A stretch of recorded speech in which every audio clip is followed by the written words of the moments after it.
Bike चलाएंगे तो engine तो गर्म होगा, इसमें टेंशन का क्या बात है। ओके, तो आपका कहना है बाइक में हीटिंग इशू आ रहा है, मतलब एबनॉर्मल हीटिंग या फिर ओवर हीटिंग का इशू आ रहा है। तो ये आपको कैसे पता चला? तो एक चीज हो सकता है, आप कुछ देर बाइक चलाने के बाद जब आप कुछ इस तरह से फुट पैक में अपना पैर रखते हैं, तो जो इंजन का हीटिंग है वो आपके पैर में लगता है आपका पैर जल रहा है। तो इसका मतलब यही इंडिकेशन है आपका इंजन ओवर हीटिंग हो रहा है। दूसरा एक चीज हो सकता है कि आप 10 मिनट बाइक राइड करके आए हैं और उसके बाद आपको लग रहा है इंजन इतना ज्यादा हीटिंग हुआ है, आप 1 घंटा या फिर 2 घंटे से बाइक को चला रहे हैं।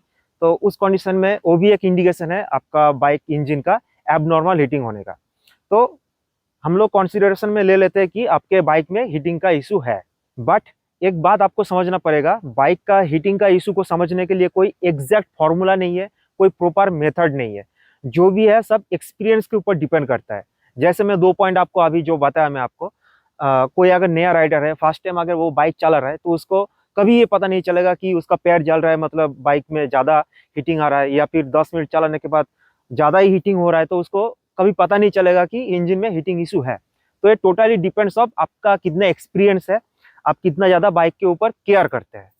ऑल राइट, तो आपके बाइक में हीटिंग इशू आ रहा है, तो देखते हैं क्या क्या प्रॉब्लम है, उसका क्या क्या सॉल्यूशन निकल के आता है। तो सबसे पहले मैं यही बताना चाहूँगा कि आप अगर यूट्यूब देख के अपने बाइक का प्रॉब्लम का सॉल्यूशन ढूंढ रहे हैं, तो आपको इंजन ऑयल के बारे में बताने का जरूरत नहीं है। आप होपफुली आप इंजन ऑयल चेंज कर चुके हैं, इंजन ऑयल आप नया डाल चुके हैं। तो आप क्वेश्चन है आप कौन सा ग्रेड का इंजन ऑयल डाले हैं।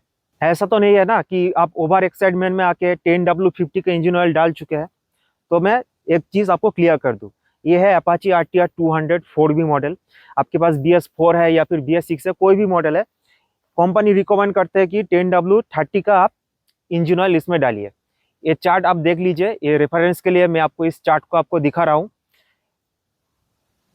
मैं ज़्यादा डीप में नहीं जाऊंगा, शॉर्टकट में बस मैं यही बताना चाहूंगा कि 10W30 से आप 10W40 तक अपग्रेड कर सकते हैं। बट 10W40 से ज़्यादा, मतलब 10W50 का अगर इंजन ऑयल यूज़ कर रहे हैं, तो इसमें फ़ायदा कम और नुकसान ज़्यादा हो सकता है। क्योंकि 10W30 से आप जब 10W40 में अपडेट करेंगे, तो वहाँ पे डेंसिटी का ज़्यादा कुछ फर्क नहीं आता है। बट आप जब 10W50 में चले जाएंगे, वहाँ पे डेंसिटी का एक ह्यूज डिफरेंस आ जाता है। तो इस रीजन से ऐसा नहीं कि आप जितना ज़्यादा अपग्रेडेड इंजन ऑयल डालेंगे उतना ज़्यादा आपका इंजन अच्छा रन करेगा, ऐसा नहीं है। कंपनी रिकमेंडेड वन 10W30 है, तो आप 10W30 या फिर 10W40 तक यूज़ करिए, 10W50 का इंजन ऑयल मत डालिए। ऑल राइट, तो आप नया इंजन ऑयल डाल चुके हैं, अभी आपको चेक करना है कहीं आपका इंजन ऑयल का जो फ्लो है वो कहीं पे प्रॉब्लम तो नहीं है, या फिर कहीं पे लीकेज तो नहीं हो रहा है। जैसे कि हमारा इंजन का यहाँ पे हेड है, इसके ऊपर हेड कवर है, कई बार क्या होता है इसके बीच में एक गैस किट रहता है, वो गैस किट कट जाने से यहाँ से इंजन ऑयल का लीकेज होता है। तो वो भी आपको चेक करना है, इंजन के हर एक जगह पे कहीं से भी आपका इंजन ऑयल का लीकेज तो नहीं हो रहा है। दूसरा चीज, यहाँ पे है आपका इंजन ऑयल का फिल्टर और नीचे लगा है पंप। पंप को आपको चेक करना है और उसके साथ ही साथ ऑयल का फ्लो भी चेक करना है। तो वो आप कैसे चेक करेंगे? वो चेक करने का सबसे अच्छा तरीका है, जब अपने इंजन ऑयल को चेंज करते हैं उस टाइम आप ऑयल फिल्टर को निकाल के इंजन को स्टार्ट करके कुछ इस तरह से अपना ऑयल फ्लो है उसको चेक कर सकते हैं। और उसके साथ ही साथ आपका ऑयल पंप सही है, ये भी प्रूफ हो जाएगा। तीसरा चीज, यहाँ से ऑयल पंप से जब ऑयल को पंप किया जाता है, वो जाता है सीधा रेडिएटर पे। रेडिएटर कहाँ पे है? अपाची 200 के लिए रेडिएटर कुछ इस पोजीशन पे है। तो आपको रेडिएटर पे ध्यान रखना है कहीं यहाँ पे ज़्यादा कीचड़ तो नहीं फंस गया है। अगर कीचड़ फंस जाएगा या फिर बहुत ज़्यादा डस्ट वहाँ पे जम जाएगा, तो उस रीजन से ठीक से हवा पास नहीं करेगा रेडिएटर के थ्रू, और हवा अगर नहीं पास करेगा तो आपका ऑयल ठीक से ठंडा नहीं होगा, हेंस आपका इंजन ओवरहीट करेगा। क्योंकि आपको पता ही है हमारा जो इंजन है ये ऑयल कूल्ड इंजन है, बट ऑयल को कूलिंग करने के लिए एयर काम पे आता है। और एक चीज़ मैं ये पर्सनली फॉलो करता हूँ, आप चाहे तो कर सकते हैं। क्या होता है, जो हमारा ऑयल फिल्टर रहता है वो जब इंजन ऑयल को चेंज किया जाता है उसी टाइम ऑयल फिल्टर को चेंज करते हैं।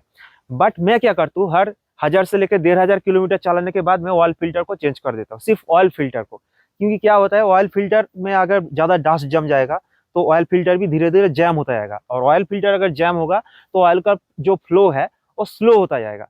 तो इस रीजन से भी हो सकता है इंजन में हीटिंग का प्रॉब्लम आए। तो मैं जैसा कि बताया रिकमेंडेड नहीं है, आप चाहे तो कर सकते हैं जैसा कि मैं करता हूँ।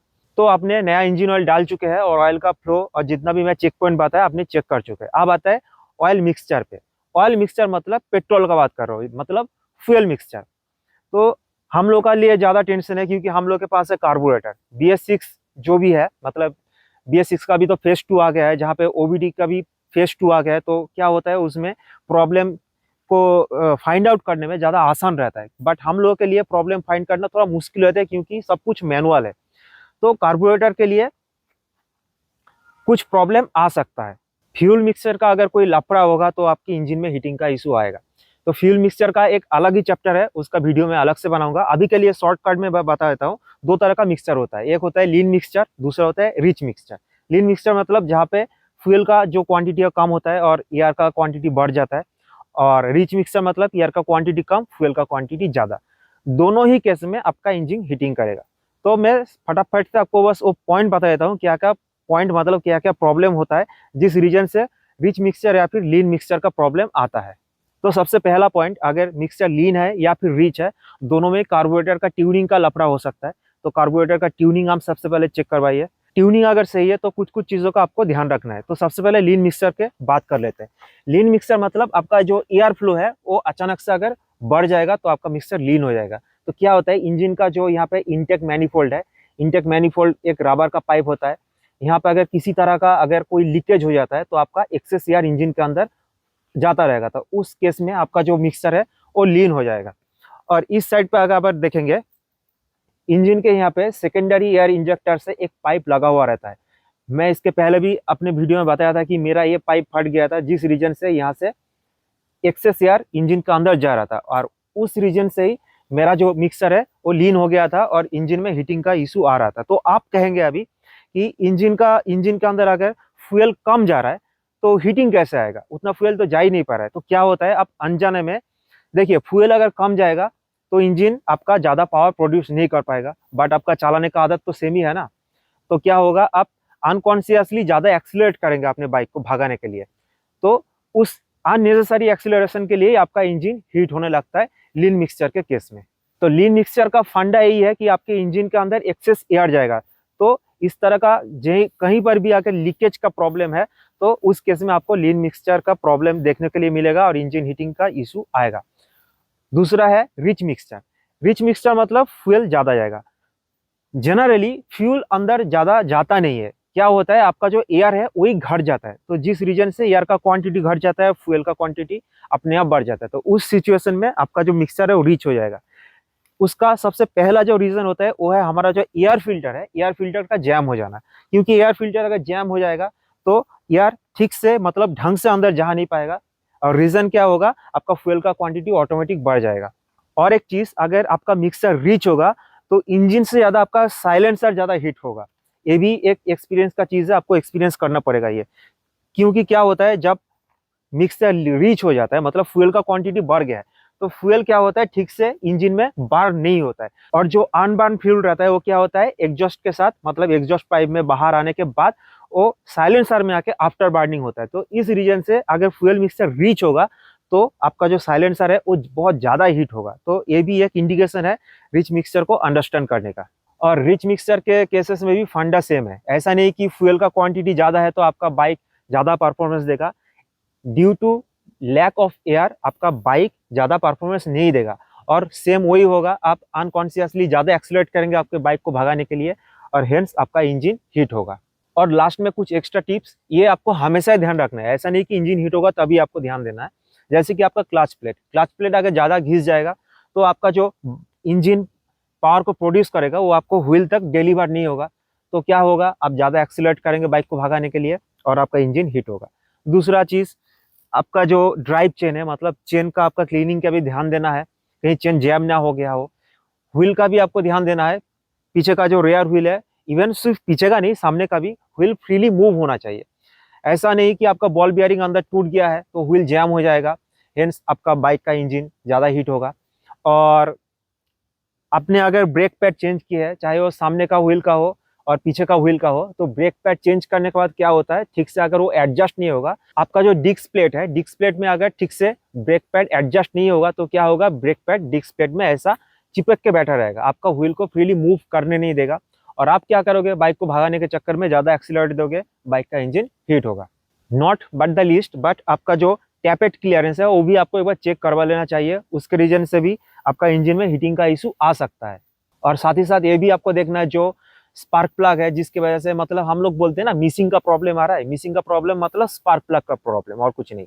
मिसिंग का प्रॉब्लम, नॉकिंग का प्रॉब्लम, ये सब जो होता है ये सब इंजन हीटिंग का इशू हो सकता है। और मेन बात वही है, कुछ भी अगर प्रॉब्लम आएगा तो आपके बाइक में क्या होगा, पावर लैग का प्रॉब्लम आएगा, बाइक आपका ढंग से पावर प्रोड्यूस नहीं कर पाएगा और आप क्या करोगे, बाइक को भगाने के चक्कर में ज्यादा से ज्यादा एक्सीलरेटर देते रहोगे और आपका इंजन रेप करता रहेगा और इंजन में हीटिंग इशू आता रहेगा। तो यही था कुछ मेजर पॉइंट, ये सब पॉइंट को आपको ध्यान रखना है अगर आपके बाइक में इंजन हीटिंग का इशू आ रहा है तो।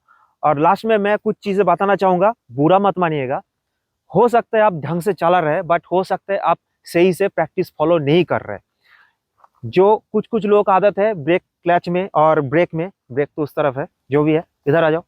कुछ कुछ लोगों का आदत है ऐसे ब्रेक में पैर रख के ड्राइव करने का। तो आप बोलेंगे अरे भाई मुझे पता है ऐसे मैं पैर रखता हूँ, दबाता नहीं हूँ। वो सब पहले ही होता है, कुछ देर चलने के बाद आपका पैर ऑटोमेटिकली धीरे धीरे प्रेस करना लगता है और आपको पता भी नहीं लगता है। तो ऐसा अगर आदत है ब्रेक के ऊपर पैर रख के चलाना या फिर ऐसे हाथ रख के चलाना, तो कोशिश करिए थोड़ा इंप्रूव करने का, क्योंकि ये सब अनकॉन्शियसली होता है। मुझे पता है कि आपको पता है ये सब पॉइंट, बट कहीं कभार ध्यान हटने से ये सब प्रॉब्लम क्रिएट हो जाता है और आपको पता भी नहीं चलता है। तो ये सब जो मैं पॉइंट बताया इसका भी आपको ध्यान में रखना है। तो यही था कुछ मेजर रीजन बाइक का जो इंजन रिलेटेड हीटिंग का इशू है उसके बारे में। और इसके आगे आपको बाइक के बारे में कुछ और एक्स्ट्रा जानना है, मतलब जो बाइक का फीचर्स है, हिडन क्या क्या एक्सेसरीज है, पार्ट्स है, उसके बारे में आपको अगर जानना है तो आप मेरे स्क्रीन पे राइट साइड पे जो वीडियो आ रहा है उसको आप चेकआउट कर सकते हैं। तो मिलते हैं नेक्स्ट वीडियो में, तब तक के लिए drive safe and see you in next video.